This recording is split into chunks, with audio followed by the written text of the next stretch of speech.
Welcome back to the Angry Man Podcast with Jason and Greg. So it is fight week, and I know a lot of you guys are out there excited, and I want to dive into what we saw yesterday, which were the grand arrivals and some of the things that were said coming out of the Canelo Alvarez and Terence Crawford camp. And then after that, I want to pose a question to you all because I want to get your thoughts on this particular topic. But before I jump into this video, I would like to welcome those of you who are new to the channel. This is the Angry Man Podcast and Sports Media, where we're always dropping boxing related content. So make sure you become a subscriber. And for those of you who are regular patrons of the channel, make sure you smash the like button or the dislike button, but make sure that you are engaging with the content. The grand arrivals. They have arrived, and it's fight week, and it's time for all the talk. Might as well be out the door. Even though they're still going to talk, it's time to fight. And so all the rumors that are out there about hurt shoulders or people getting beat up in sparring or somebody hurting sparring partners, it really doesn't matter. It's fight week.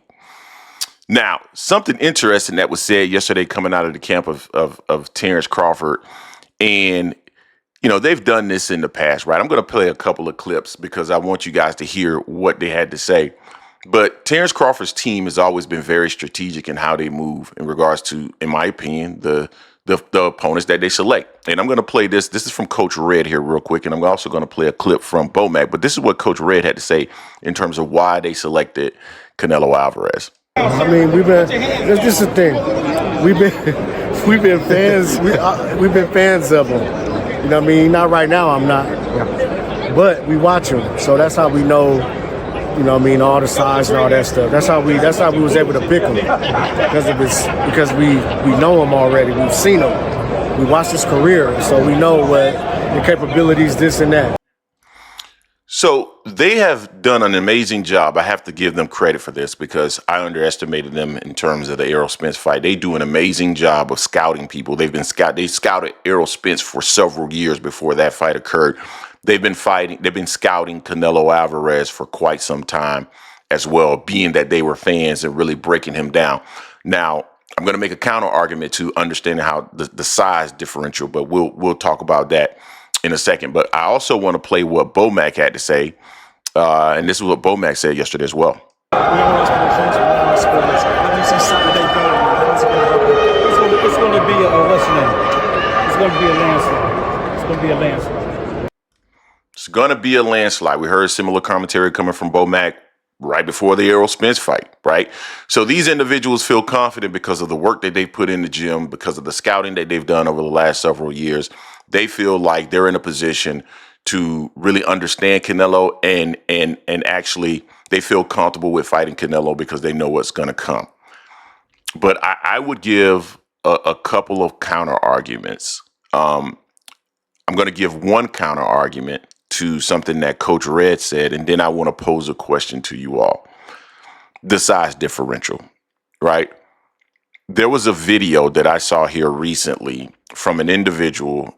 He was a coach that was I can't recall his name to be quite honest with you, but he was a coach that was in the corner of a fighter that was getting ready to face off against Canelo Alvarez.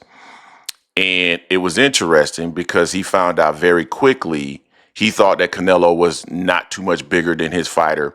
And then come fight night, he said Canelo walked into the ring looking like he had on shoulder pads, looking swole, legs big, everything.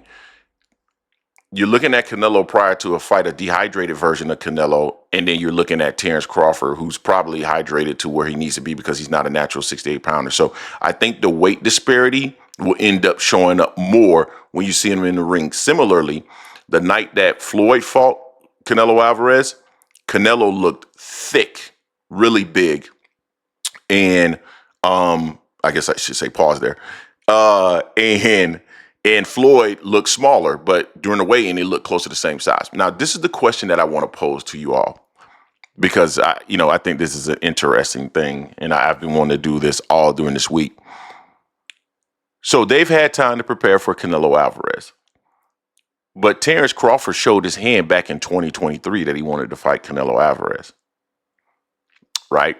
Now, we had heard that really if Spence would have gotten past Terence Crawford, he would have been in line for opportunity to fight Canelo Alvarez. So with that being the case, and Terence Crawford was the one that got past him, and knowing how Canelo moves, you don't think that Canelo and his team started to look at the potential of fighting Terence Crawford at some point, considering Terence Crawford not only was calling them out, but had the backing of Turki Al-Sheikh?